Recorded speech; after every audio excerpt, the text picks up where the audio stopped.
Screen మీద చూస్తే ఒంటి నిండా తెలంగాణ సంస్కృతి, నోరు విప్పితే జానపద తీపి, చేతిలో మైక్ పట్టుకుని ఊరువాడ తిరుగుతూ సామాన్యుల గుండె చప్పుణ్ణి వినిపించే ఒకే ఒక గొంతు చంద్రవ్వ.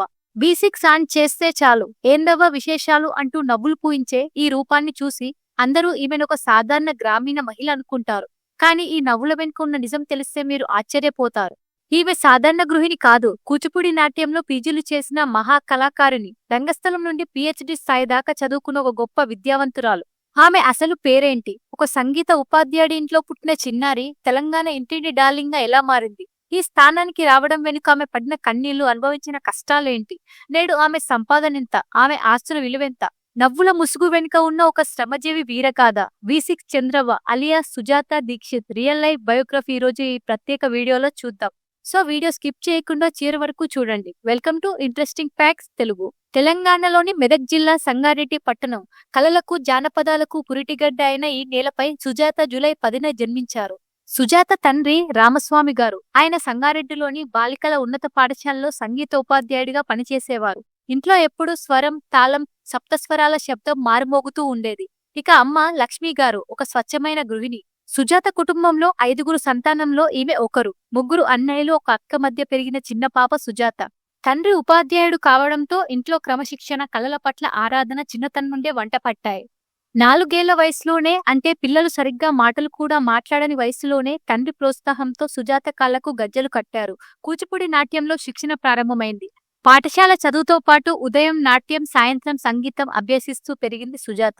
చాలా మంది యాంకర్లు లేదా ఆర్టిస్టులు చదువును మధ్యలోనే వదిలేస్తుంటారు. కానీ సుజాత విషయంలో అది పూర్తిగా వేరు.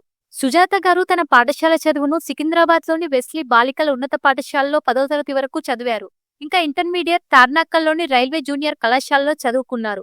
డిగ్రీ ఏమో ప్రభుత్వ మహిళా డిగ్రీ కళాశాలలో బీకాం పూర్తి చేశారు. అక్కడితో ఆగలేదు. విద్య పట్ల ఆమెకున్న దాహం ఎంతటంటే సెంట్రల్ యూనివర్సిటీ నుండి కూచిపూడి నాట్యంలో పీజీ సాధించారు. పొట్టి శ్రీరాములు తెలుగు విశ్వవిద్యాలయం నుండి జర్నలిజం, తెలుగు సాహిత్యం మరియు రంగస్థలం కళల్లో 3 వేర్వేరు పీజీ పట్టాలు పుచ్చుకున్నారు.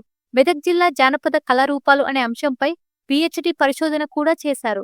అవును, స్క్రీన్ పై తెలంగాణ పల్లెటూరి యాసలో అమాయకంగా మాట్లాడే చంద్రవ్వ వెనుక 5 పీజీలు, పీహెచ్డీ రీసెర్చ్ చేసిన పండితురాలు ఉందనే విషయం ఎంతమందికి తెలుసో కింద కమెంట్ చేయండి. కానీ ఈ ప్రయాణం అనుకున్నంత సులువుగా సాగలేదు.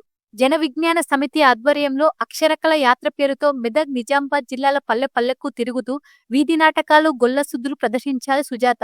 ఎండనక వాననక పల్లెల్లో ప్రజలను చైతన్యపరిచేందుకు నాటకాలు వేశారు.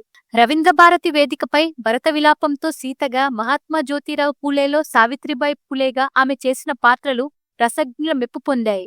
నటనలో మరింత నైపుణ్యం కోసం ప్రసిద్ధ నట శిక్షకులు శ్రీడిఎస్ దీక్షితులు గారి దగ్గరకు వెళ్లినప్పుడు ఆయన కుమారుడు ధర్మకత్వ శాఖలో పనిచేస్తున్న శ్రీధర్ దీక్షిత్ తో పరిచయం ఏర్పడింది.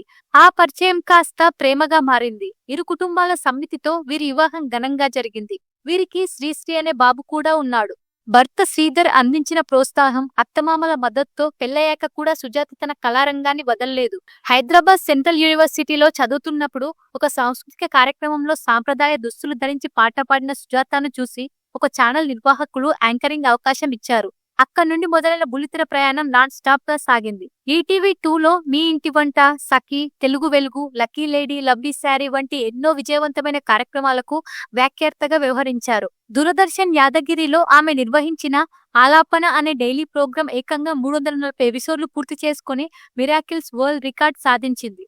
అన్ని రకాల యాంకరింగ్ అవార్డులు వస్తున్నా ఏదో ఒక సంచలనాత్మకమైన పాత్ర కోసం ఎదురుచూస్తున్న సమయంలోనే ఆమె తలుపు తట్టింది బీ6 ఛానల్. బీ6 వార్తా ఛానల్ ప్రారంభించిన తీన్మార్ వార్తలు తెలంగాణ మీడియా చరిత్రలోనే ఒక కొత్త విప్లవం తీసుకొచ్చింది. అందులో చంద్రవ్వ అనే పాత్ర రూపుదిద్దుకుంది. తెలంగాణ పల్లెటూరి యాస, రాజకీయ నాయకులపై చమత్కారమైన వ్యాఖ్య బాణాలు, సామాన్యుల సమస్యలకు నిలదీసే నైజం, ఇవన్నీ చంద్రవ్వ పాత్రకు ఊపిరి పోశాయి. తెలంగాణ గల్లీ గల్లీలో చిన్నారుల నుండి వృద్ధుల దాకా చంద్రవ్వ అంటే తెలియని వారు లేరంటే అతిశయోక్తి కాదు. బీ6 రూపొందించిన ప్రతి పండగ పాటలో చంద్రవ్వ డాన్స్, నటన ప్రధాన ఆకర్షణగా నిలుస్తాయి. ఇక సినిమాల విషయానికొస్తే సురాపానం, షరతులు వర్తిస్తాయి, ది డీల్ వంటి సినిమాల్లో కూడా నటిగా మెరిశారు. రంగస్థలం, మీడియా రంగాల్లో ఆమె చేసిన సేవలకు గాను 2023లో తెలంగాణ ప్రభుత్వంచే తెలంగాణ రాష్ట్ర విశిష్ట మహిళా పురస్కారం దక్కించుకున్నారు. చాలా మందికి ఉండే సందేహం ఏంటంటే సీనియర్ యాంకర్, నటి అయిన చంద్రవ్వ రెమ్యునరేషన్ ఎంత, ఆమె ఆస్తులెంతో చూద్దాం. V6 ఛానల్ షోలు, స్పెషల్ ఈవెంట్లు, యూట్యూబ్ ఇంటర్వ్యూలు మరియు ఈవెంట్ హోస్ట్ల ద్వారా నెలకు 1,50,000 నుండి 3 లక్షల వరకు సంపాదిస్తున్నట్లు పరిశ్రమ వర్గాల అంచనా. ఇక సినిమాల విషయానికొస్తే ఒక్కో సినిమా లేదా యాడ్ షూట్ కు ఆమె ప్రత్యేకంగా పారితోషికం తీసుకుంటారు. హైదరాబాద్ లో సొంత ఇల్లు, సొంత వాహనంతో పాటు సుమారు 1,50,00,000 నుండి 3 కోట్ల వరకు నికర ఆస్తులుగా కలిగి ఉన్నారని నివేదికలు చెబుతున్నాయి. అయితే ఆమె నిజమైన ఆస్తి డబ్బు కాదు, తెలంగాణ పల్లె ప్రజలు ఆమెపై చూపే అపారమైన అభిమానం. చిన్నతనంలో కళపై ఉన్న ప్రేమతో గజ్జకట్టి 5 పీజీలు పూర్తి చేసి జానపద మూలాలను మర్చిపోకుండా టీవీ తెరపై తెలంగాణ ఆత్మను ఆవిష్కరించిన సుజాత దీక్షిత్ అలియాస్ చంద్రవ్వ జీవితం ప్రతి ఒక్కరికి ఒక గొప్ప స్ఫూర్తి. ప్రతిభకు పేదరికం, కష్టాలు అడ్డురావని, నిరంతరం శ్రమిస్తే ఏ రంగంలోనైనా శిఖరానికి చేరుకోవచ్చని ఆమె నిరూపించారు. మీకు V6 చంద్రవ్వ నటన, ఆమె తెలంగాణ యాసలో చెప్పే ముచ్చట్లు ఇష్టమేనా? ఆమె జీవిత ప్రయాణంలో మీకు ఏ విషయం బాగా నచ్చిందో కింద కమెంట్ సెక్షన్ లో చెప్పండి. ఈ వీడియో మీకు నచ్చినట్లయితే లైక్ చేయండి, షేర్ చేయండి. మరిన్ని ఇంట్రెస్టింగ్ బయోగ్రఫీస్ కోసం మా ఛానల్ ఇప్పుడే సబ్స్క్రైబ్ చేసుకోండి. Thank you for watching.